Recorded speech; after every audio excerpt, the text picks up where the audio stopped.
Merry Christmas. Welcome to this episode of the Dads Making a Difference podcast. Today, I'm diving into some of my own personal experiences about Christmas, my family, the role that my father and mother played in this season, but also I'm going to share with you some stories I've never shared before. Ones of pain, ones of hurt, but ones of celebration, all with the purpose of helping you craft your own vision for what you want the holidays and Christmas to look like for your family, and how you can step up as a father in your home to be a leader, to be the safety, to be the accountability, to be the support, to be the presence that your family needs. Because I am challenged with that this holiday season, and I want to challenge you with the same.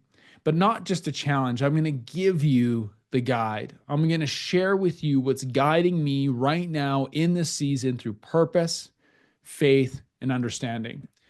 Dive in to this Christmas episode of the Dads Making a Difference podcast. We're starting right now.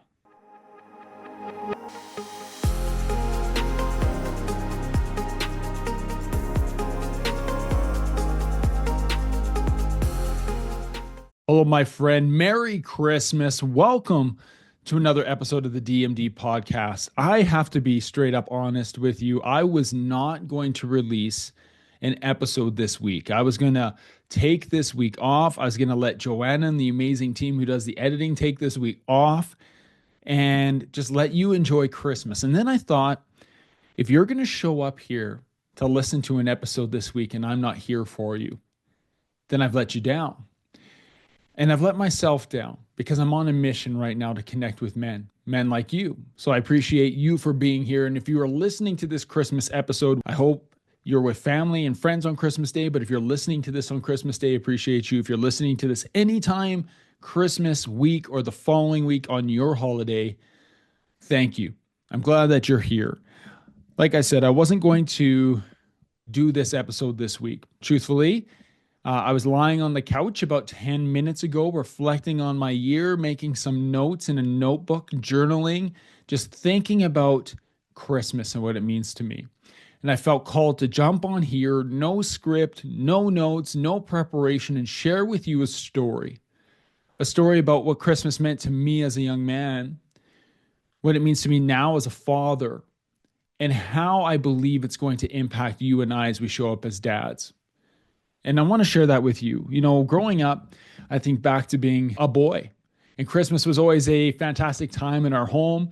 And I have to hand it to my mom. Christmas was my mom's favorite time of year. Every year we would get excited about the season coming up as we started to smell the smells of Christmas and see the sights of Christmas around our home. What did that look like? What did that smell like? Well, I tell you, my mom used to take this like potpourri concoction she created, and she would boil it in water on the stove, and the smell of cinnamon and chives would fill the air. And I can close my eyes right now as a 43-year-old man and remember exactly what that smelled like. I remember the little bits of Christmas ornaments and decorations and the shift in the coloring of the towels to the red and the green. I remember my dad getting up on the ladder, putting up the Christmas lights on the home. I remember the little decorations in our bedrooms. And I always remember that one decoration. It wasn't the same decoration, but it was one that my mom loved Christmas so much she would hide in the house and it would stay all year long. Whether it was a wreath or a candle or an angel, because my mom loved angels, it would be in our home all year long. Just a reminder of the significance of Christmas in our family. And I remember being a young boy. Maybe your experience as a young man, a young boy, as a youth was similar to mine, and maybe it was different. But I think along the way, we all have experiences that have shaped our perspective of this holiday. And I remember as a young boy traveling. The Christmas time, I don't remember many Christmas mornings in our home, and that's okay. I remember there were a couple when we were really little, when we lived in Calgary, Alberta, and our family or grandparents, everybody lived close, and you'd wake up and you'd open your presents, and then it was off to the races. It was off to Nana and Papa's house for lunch, and then maybe it was Grandma and Grandpa for dinner, or maybe it was Christmas Eve at Nana's and Christmas Day at Grandma and Grandpa's, from my mom's side to my dad's side. and two very different sides of the family, both that loved us very much, but two very different sides of my family. You see, my mom never grew up as a Christian. And guys, if you're listening to this, I'm not going to get preachy, but I am going to bring this into this episode because it is so significant to me and where I am now. And it is the meaning of Christmas, of Christmas. We celebrate the birth of Christ. And for me right now, this is why I'm sharing this with you. Not to convince you, not to persuade you, not to change what you do over the holiday season or what you believe. You believe what you believe. I'm going to believe what I believe. But my hope is that through my passion and my faith, I can show you why this is so significant to me. You see, my mom didn't grow up a Christian. My mom grew up in a home that was Jehovah's Witness. And then not, I don't want to say atheist, but almost. And then my dad grew up in a very strong Christian family. And together they found themselves. I come along, marriage comes along. And we grow up in this home where my mom, as a born again Christian, my grandmother on my dad's side led her to Christ. And so we celebrate the birth of Christ. But we would go Christmas Eve to Nana's house, and it was a very different experience. We knew that we were getting ham every time, but we also knew Nana smoked like a chimney, and we were going to go home smelling like smoke. And there was a period of time in our lives as we were young men, like early age teenagers, where we couldn't go to Nana's house because the smoke was so thick. It impacted our breathing. And I remember how I've always felt a little bit more uncomfortable there. I felt like we would just go in, we'd sit down, we'd watch the TV, and that would be it. Or we'd sit around the table and we would drink grape juice, and they would play cribbage, and it was just a different feel. There was alcohol around, and that was involved, and we had none of that in my home growing up, and I saw none of that on my dad's side. Now, I'm not saying that that's not in the background, but it wasn't when I was growing up. And then I remember going to Grandma and Grandpa's house on my dad's side, and Christmas was like it was at home. The decorations, the celebrations, the biblical foundation of it. We would go skating. We would play outside. I remember when my grandparents moved to Canmore, Alberta. Now, if you're listening to this and you're an American, you've heard of probably Banff, Alberta, Banff National Park in Canada. Well, my grandparents lived like 4 minutes from there, 5 minutes from there. And so it was a gorgeous Rocky Mountain setting. They lived right along the river, and I loved going there. Now, we never really skied as kids. We got outside and we'd play in the snow and we'd go skating. I spent countless hours on an outdoor frozen pond in Canmore, Alberta, playing hockey with my brothers. And we just loved Christmas. It brought the whole family together. And when we had Christmas, everybody came, my cousins, my aunts and uncles, and we got together and we celebrated over a meal. And I remember my grandfather would read the Christmas story. And that's something that we did as a family. And if we weren't at Nana's on Christmas Eve, we were at a candlelight service at the local church. And even in places like Canmore, where we didn't go to church, but my grandparents would go off and on, we would find a service there. We would find some type of way to celebrate. And growing up, Christmas was always this fascinating time of year for us. Of course, as young kids, we anticipated gifts and was Santa coming? And yes, in our home, we believed in Santa for a period of time. And then it was the joy of giving and the joy of being around each other. And then I'm not going to lie to you, if my brother's listening to this and my dad's listening to this, they would get it. I got through a point in my time when I was about 15, 16, 17 years old, and I was hardcore into playing basketball. And so were my brothers. That NBA on NBC Christmas Day games became a highlight. My mom hated it.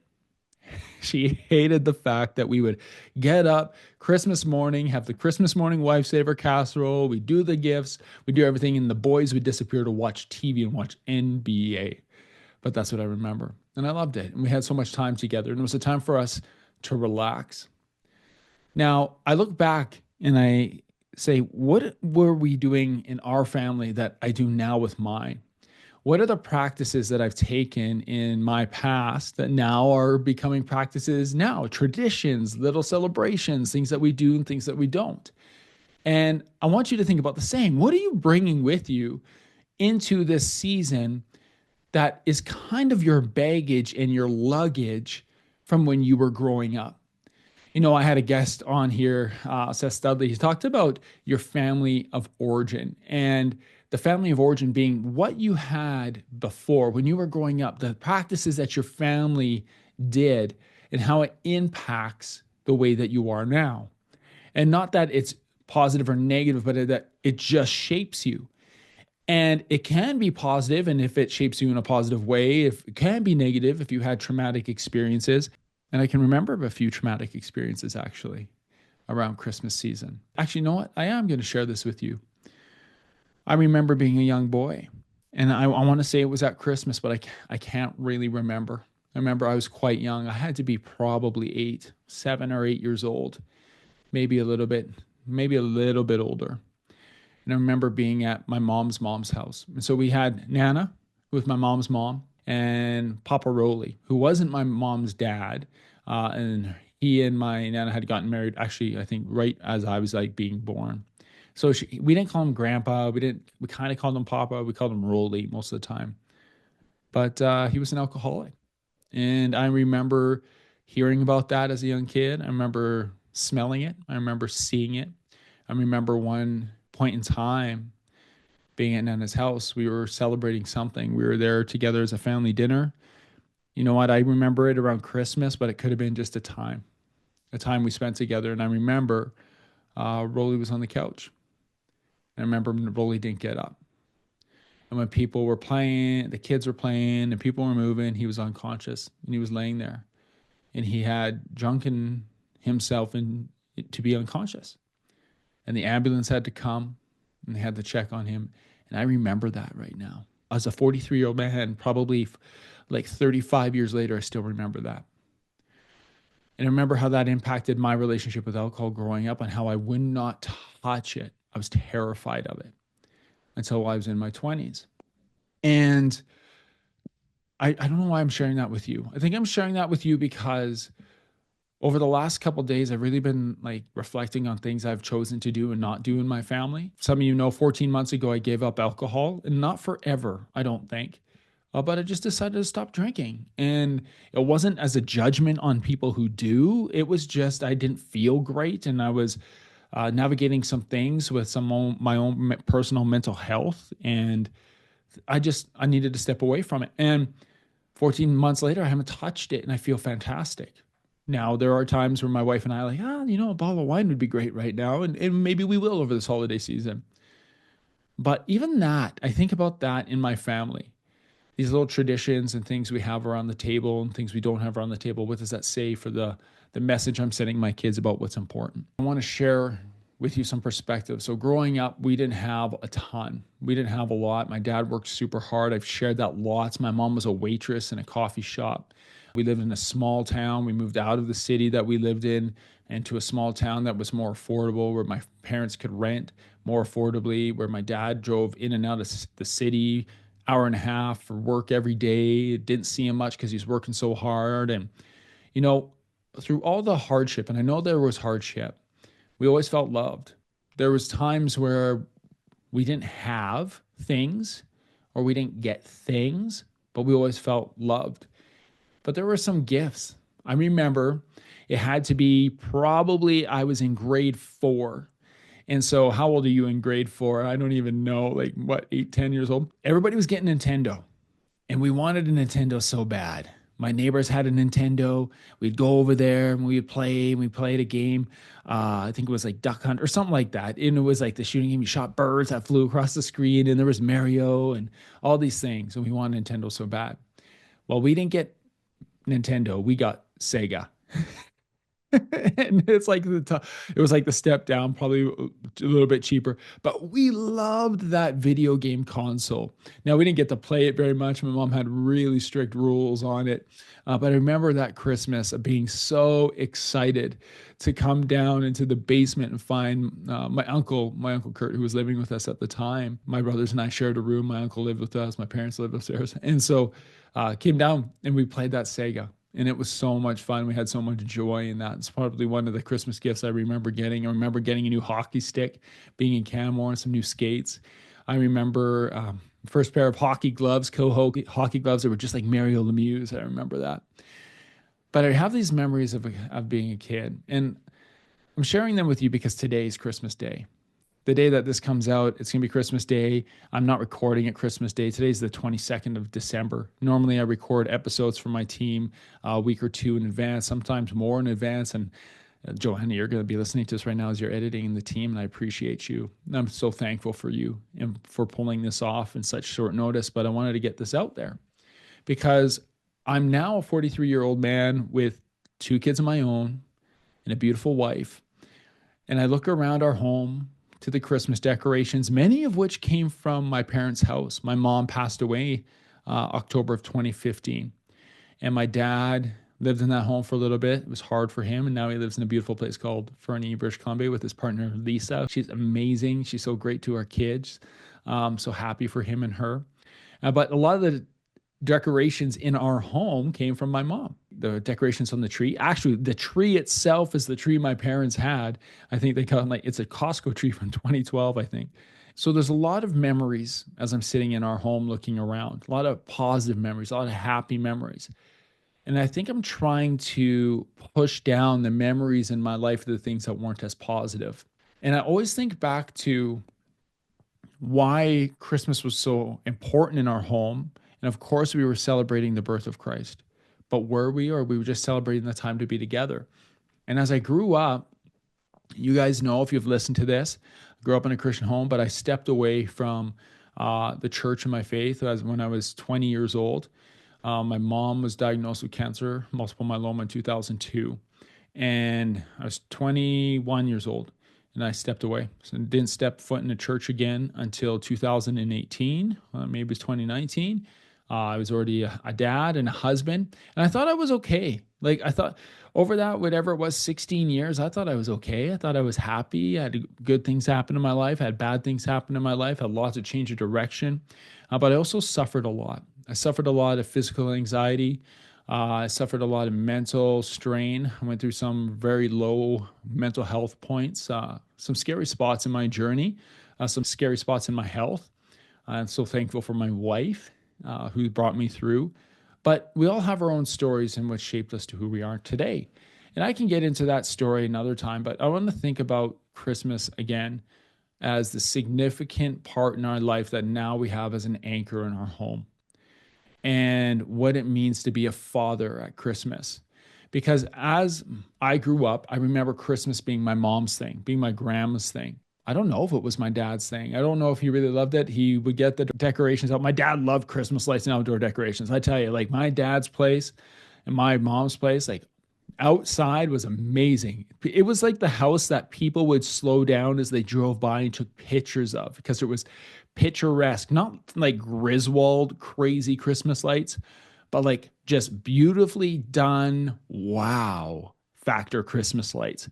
And people would drive by their home and take pictures. It has a beautiful tree in the window. And I remember people going by and asking questions. And it was just so much fun. It was so much fun. But Christmas was my mom's thing. Not sure how much it was my dad's thing, but he definitely bought into it. Now, I wonder if it's my thing or if it's just something that I'm putting on. I love Christmas. I love because the break. I love because the holiday, the time of family. But what am I doing as a dad right now? And I think about my father, and I think about my relationship with him now. We don't see each other often.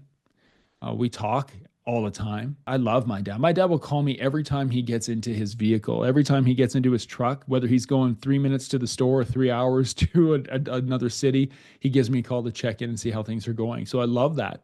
But we don't see each other in person very often. And this season, reached out and just said, Dad, I want to come. We want to come see you. We want to see you, either you here or us there. So we're going to head there Boxing Day, and it's going to be great. Because I think last year we didn't even get to see each other at Christmas. And I think about my brothers who are spread out. I have a brother in Nova Scotia, a brother up in Calgary, and we don't see each other. We very rarely talk. And it hurts my heart. But we're at a spot in our lives where I think we need to navigate this different season. So anyway, this Christmas, I'm wondering about like what it means to be a father. I'm going to bring this back to my belief in Christ and why I think this is important as I share this with you, because it's going to shape the story of why I think we need to show up as dads. Last weekend, the pastor in our church was talking about a passage, Isaiah chapter 9, verse 6. It talks about a prophecy I got to tell you guys straight up honest, like I'm getting into reading the Bible more often, not every day. I'm trying, but I don't understand half of this. Like I have so many questions in what I'm learning right now that I am just like sometimes I read something I'm like what is that? And what does that mean? And I think it's okay because I'm going on this journey. I'm learning. I'm trying to discover what my faith means. Okay, yeah, here I found it. Isaiah 9, chapter 9, verse 6. And this is a prophecy of the coming of the Messiah. And it says, "For unto us a child is born, to us a son is given, and the government will be on his shoulders, and he will be called Wonderful Counselor, Mighty God, Everlasting Father, Prince of Peace." Over the last couple of weeks at the church I'm going to, the different pastors have been going into those four names: Wonderful Counselor, Mighty God, Everlasting Father, Prince of Peace. And this is what's got me reflecting today, because today's Sunday.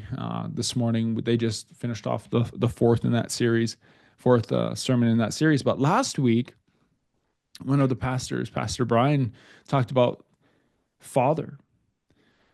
Did you know, he shared a stat, and I looked it up, and I was like, oh, wow, it's crazy. 13% of children in Canada, where I'm recording this right now, live in fatherless homes.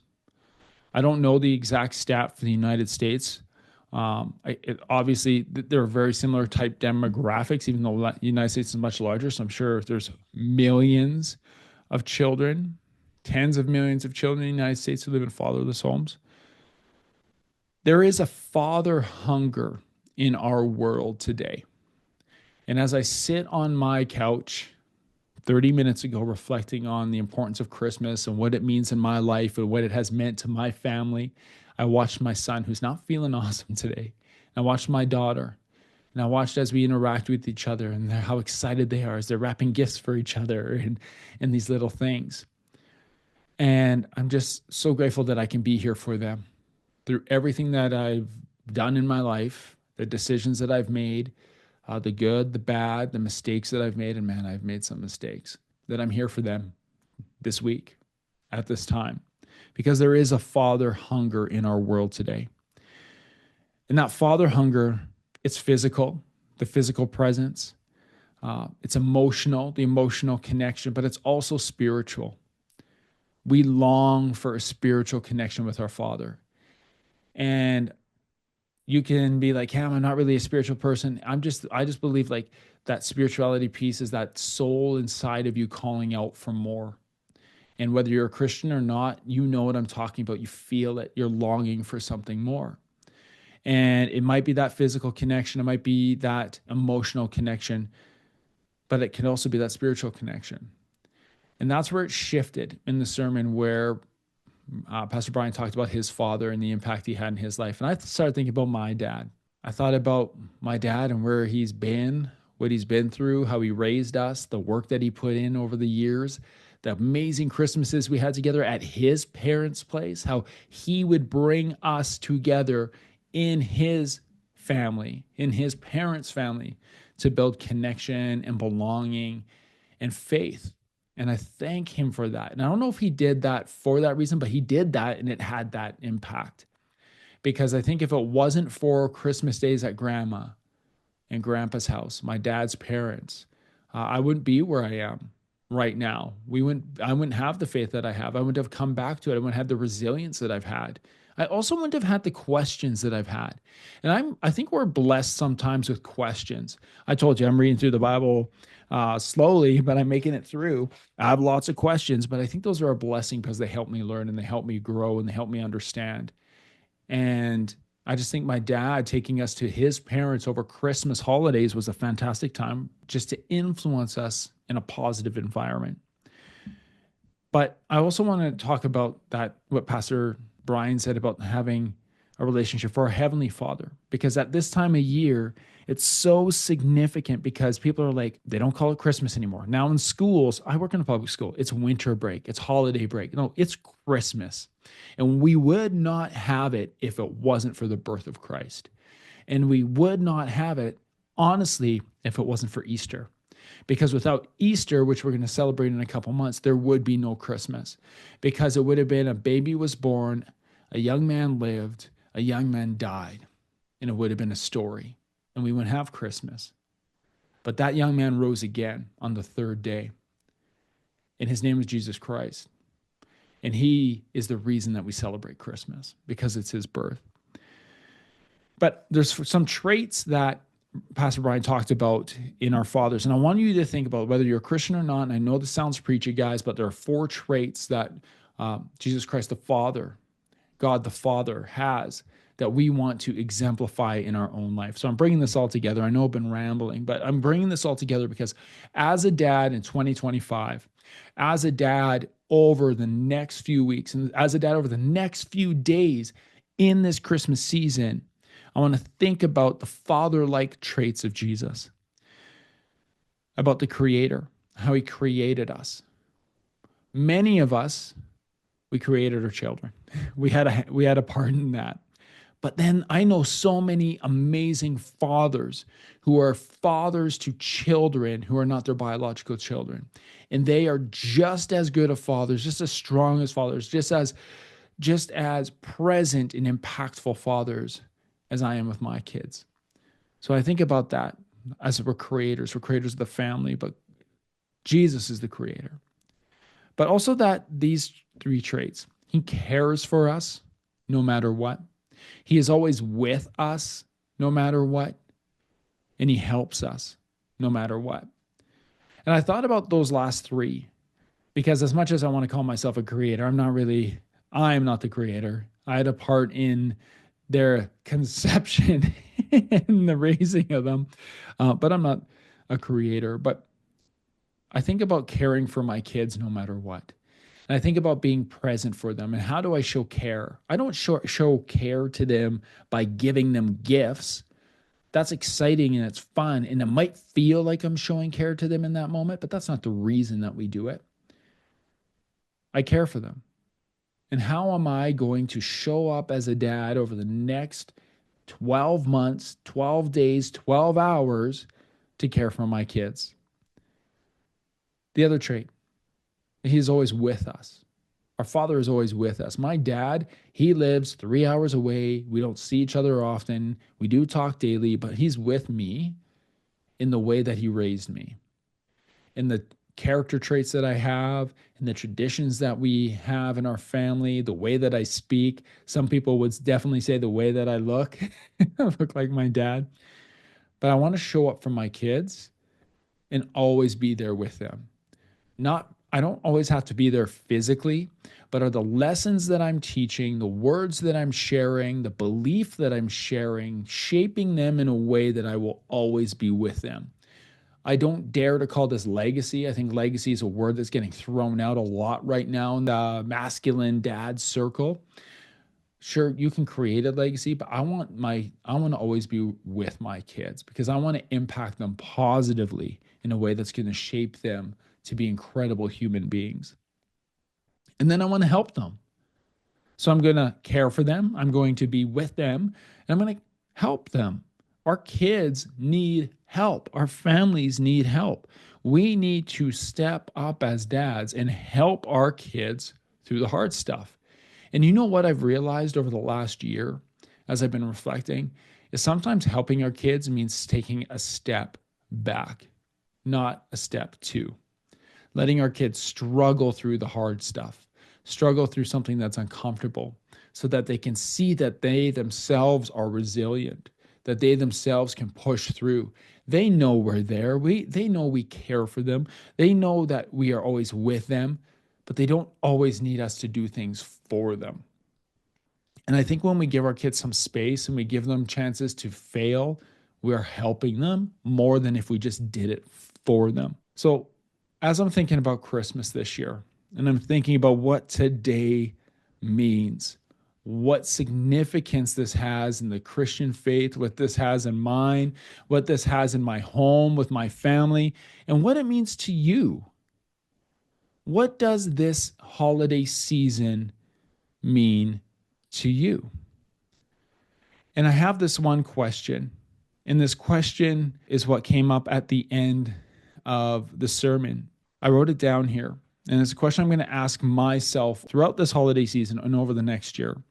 And it's, how can my relationship with my Heavenly Father impact my relationship and influence with my own father and with my relationship and my influence with my own kids.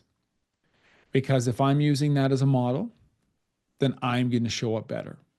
And in this holiday season, you can think back to the stories. I can think back to the times on the rink playing until the lights came on and the snow was falling, to the smells of the cinnamon and chives on the stove, to the times playing cribbage around the table, drinking grape juice. I can think back to all these times in my life that I have Christmas memories, and the ones that stand out the most are the ones when we're together. The ones when our families are together, the significance of being connected, the significance of knowing that my dad is there, he cares for me, my mom is there, she cares for me, that they will protect me, they will provide, and that they will be there no matter what to help me. And I hope that you, my friend, know that you can step into that role this year. You can step into that role this holiday season. Be there for your family. Be connected. Be present. We know the cliche quote, people want your presence, not your presence. And in this time, it's so easy to just go off the handle with giving out presents and wrapped gifts. That's fun. And it's part of it, but it's not the reason for it, because there's a greater presence at play right now. And I hope that you feel it this holiday season. My friend, I appreciate you. I really do. I appreciate you and your family. I hope you have a fantastic holiday season. A Merry, Merry Christmas to you. God bless you. And we'll see you on the next episode of the Dads Making Difference podcast.